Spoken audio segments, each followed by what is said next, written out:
Hi and welcome. In this video you're going to learn the basics of using the pen tool. Now in Photoshop the mere name pen tool sends shivers down the spine of many users. Most put off learning how to use it as long as possible. Others never do and just concentrate on other selection tools which give results nowhere near as good as the pen tool can deliver. So let's dig in. My name's Ken Fisher and this is LiveLink Training.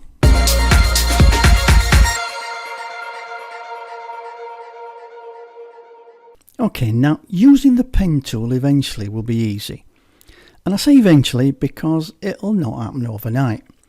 Remember riding your first bike? It took some effort and a few grazed knees. But eventually that moment came when it all came together and you found yourself riding like a pro. Well, the pen tool's a bit like that. At the start it'll feel awkward and clunky and downright frustrating. But stick with it and you will get a light bulb aha moment. When the pen tool stabilises will be history. One thing to bear in mind is that the pen tool creates paths which are vector in nature. Now this means they don't contain any pixels. They are drawn by Photoshop. This means that vector objects are scalable. Now an example of a vector object is text. Text has pixels that Photoshop fills the object with so you can see where it is. But the text itself is not made of pixels. So you can get the type tool and say get an S. Now Photoshop draws the S so that all the curves are perfectly smooth and then it infills the S with pixels so you can see it. Now if you ask Photoshop to increase the size of the S, it'll redraw the S to a new size.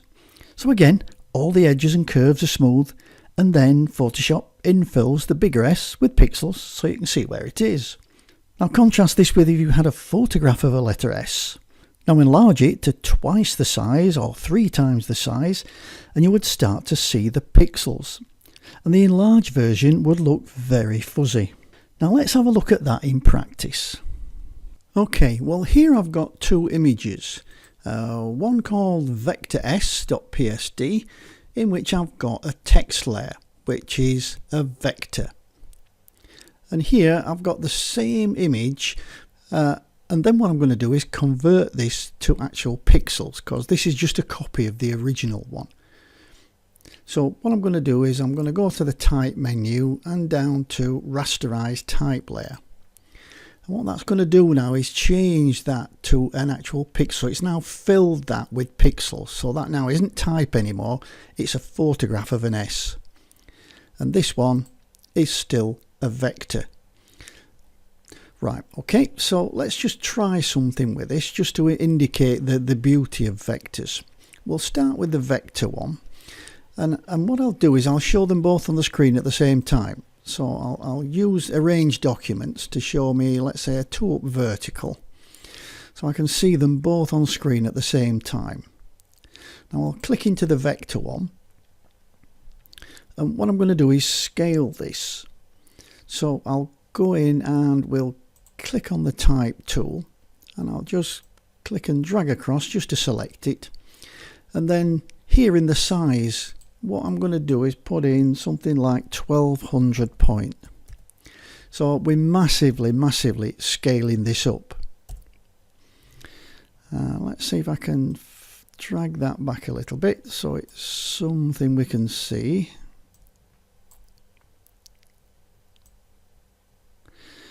I think that'll do. Yeah, and here you can see that now we've scaled it up.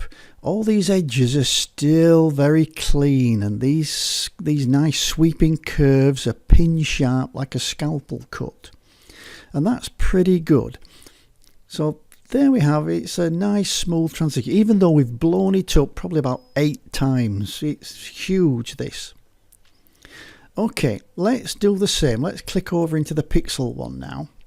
So here we've got pixels, so I can't scale it like I could with the text, but I can scale it down here with the percentage. So let's do that. Let's take that up to about, let's say, 400%. And that brings me up to roughly the same size.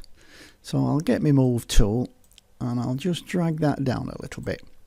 and you can immediately see the difference, or I hope you can on your monitor. But here we've got some really ratty edges, because the bigger we blow this one up, the bigger we scale it, the more we see the pixels and the pixelization.